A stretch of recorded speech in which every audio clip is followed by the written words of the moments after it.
اگر کسی شخص کی بیوی بد زبان ہو، بد کلام ہو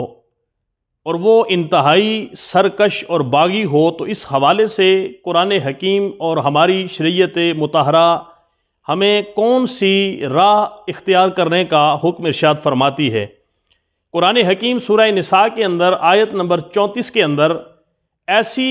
بیوی جو انسان کے سامنے بد کلامی کرتی ہو، بدخو ہو، کردار کے لحاظ سے وہ اپنے خاوند کے معیار پہ پوری نہ اترتی ہو، تو اس کو سمجھانے کے لیے قرآن حکیم نے واضح طور پر ہمیں 3 راستے اپنانے کا حکم ارشاد فرمایا ہے۔ پہلا راستہ یہ ہے کہ اسے نرم طریقے کے ساتھ، دھیمے لہجے کے ساتھ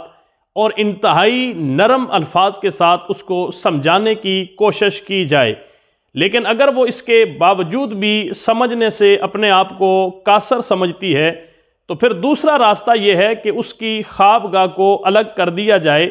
اور اس کو اپنے سے الگ کر کے جدا کر دیا جائے، اور یہ بھی بطور سزا اس کو دی جائے۔ لیکن اگر یہ طریقہ بھی کارگر ثابت نہ ہو تو پھر تیسرا طریقہ یہ ہے کہ اسے معمولی طور پہ تادیبی سزا دی جا سکتی ہے۔ لیکن یہ تینوں طریقے اختیار کرنے کے باوجود بھی اگر اس کے اندر اصلاح کا کوئی پہلو ظاہر نہیں ہوتا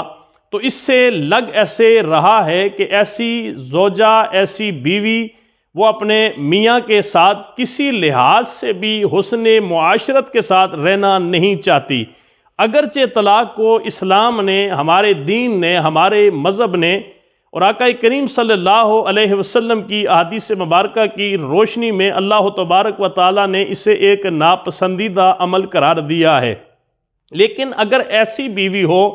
کہ جو ان تینوں سزاؤں کے باوجود بھی اس کے اندر اصلاح کا کوئی بھی پہلو اجاگر نہ ہو رہا ہو، تو وہاں پر اسے طلاق کا حق شوہر کو دیا گیا ہے، وہ ایسی بیوی کو طلاق دے کے اپنی راہیں جدا کر سکتا ہے۔